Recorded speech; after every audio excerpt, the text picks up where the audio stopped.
Ya, kita kembali di iNewsroom. Pengasuh Pondok Pesantren Al-Mukmin Ngeruki, Abu Bakar Ba'asyir, hari ini resmi menghirup udara bebas. Ba'asyir bebas setelah menjalani 2/3 masa tahanannya.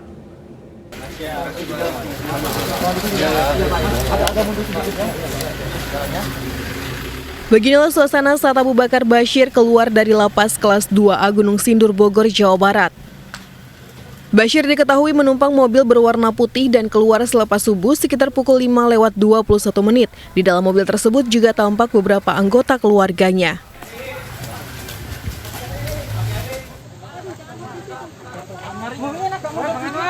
Setelah menempuh perjalanan kurang lebih 8 jam melalui jalur darat, rombongan Ustadz Abu Bakar Ba'asyir tiba di Komplek Ponpes Al-Mukmin Ngeruki sekitar pukul 13.45 waktu Indonesia Barat.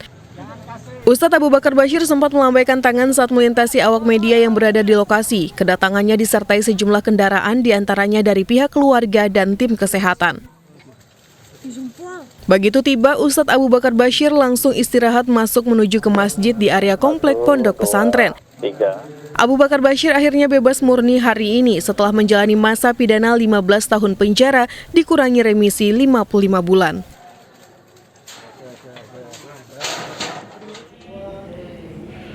Kedatangan Ustadz Abu Bakar Ba'asyir di Pondok Pesantren Al-Mukmin Ngeruki di Sukoharjo disambut dengan pengamanan yang luar biasa. Selain petugas pengamanan, Satgas COVID-19 juga datang ke lokasi untuk mengawasi pelaksanaan protokol kesehatan. Selain Satgas Covid, tim gabungan Polri, TNI, dan Satpol PP juga menggelar patroli di sekitar Ponpes Al-Mukmin Ngeruki. Mereka mengingatkan warga untuk menerapkan protokol kesehatan. Sejumlah satuan mengikuti operasi justisi, antara lain Brimob bersenjata lengkap dengan sepeda motor dan kendaraan taktis. Aparat TNI pun datang menggunakan kendaraan taktis. Sementara Satpol PP bersiaga di truk. Satuan Binmas Polres Sukoharjo menggunakan pengeras suara mengingatkan warga menggunakan masker dan tidak berkerumun.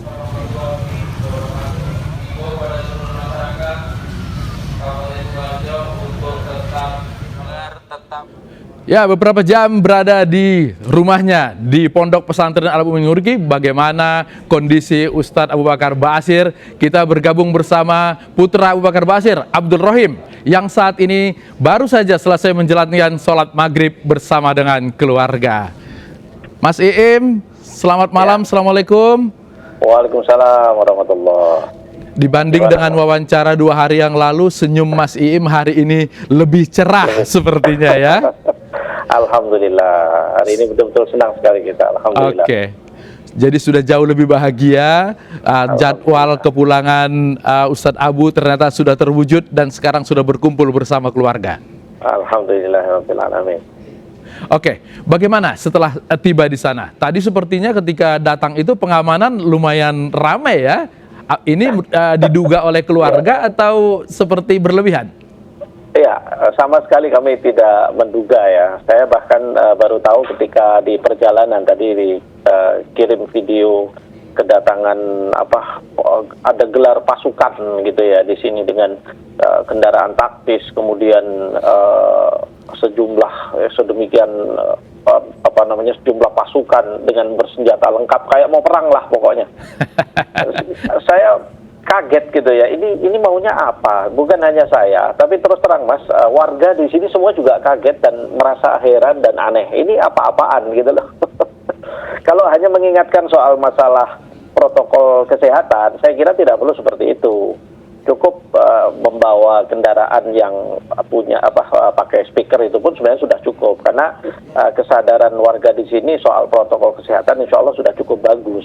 Hanya diingatkan sajalah mungkin ya, itu insya Allah sudah banyak yang memahami begitu. Apalagi kami dari pesantren dan keluarga sudah beberapa hari sebelumnya sudah menyampaikan melalui media atau bahkan media sosial, menyebarkan juga melalui pesan-pesan antar keluarga dan sebagainya agar tidak berkumpul dan sebagainya.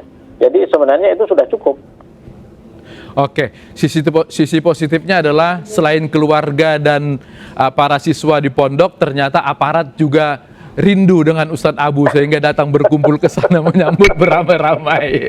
Iya, Saya setuju sekali dengan Mas itu. Saya kira mungkin itu adalah bentuk kerinduan mereka terhadap Ustadz Abu Bakar Ba'asyir mungkin ya. Oke, Ya. apa yang dilakukan oleh Ustadz Abu setibanya di pondok tadi setelah 15 tahun tidak pulang ke rumah? Ya, memang beliau saya lihat seperti hidup kembali gitu ya. Melihat kota Solo yang berubah jauh ya dari kondisi yang sebelumnya, dan pondok Al Mukmin Nguruki sendiri yang juga sudah berubah dari saat ketika beliau ditangkap dulu ya. Masjidnya sudah berubah, bangunan-bangunan berubah, sehingga beliau pangling gitu. Ini kok jadi seperti ini gitu ya. Sudah jauh sekali dari yang sebelumnya gitu. Dan kami di perjalanan sibuk menerangkan pada beliau, ini dulu bagian ini di pusat kota, ini titik namanya ini, dan sampai ke pondok juga begitu kami terangkan. Intinya ya beliau melihat perubahan yang drastis sekali dengan kondisi yang sebelumnya, dan beliau kemudian sangat bersyukurlah bisa kembali kepada keluarga. Dan ketika sampai di rumah tadi beliau turun dari kendaraan.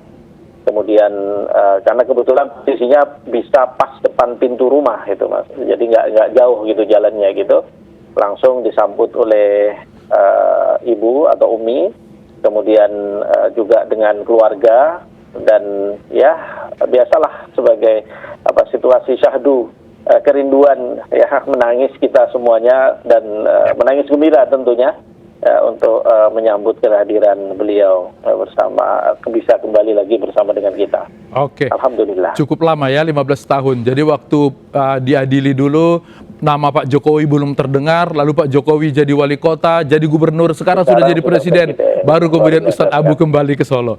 Oke, saat ini apa kegiatan Ustadz Abu di sore hari ini? Sore ini tadi kita kedatangan beberapa tamu dari keluarga dekat. Jadi mereka-mereka yang tadi datang, dan kemudian tentu kami dari keluarga juga tidak bisa menolak begitu saja, karena mereka keluarga dekat gitu ya, ada sepupu-sepupu dan sebagainya, dan kami terima di keluarga di ruang tamu rumah, tapi tentu dengan penataan protokol kesehatan. Adapun sebelumnya tadi begitu sampai ya Ustadz Abu, kita sholat duhur bersama, karena kami safar ya, musafir, kami tidak sholat Jumat.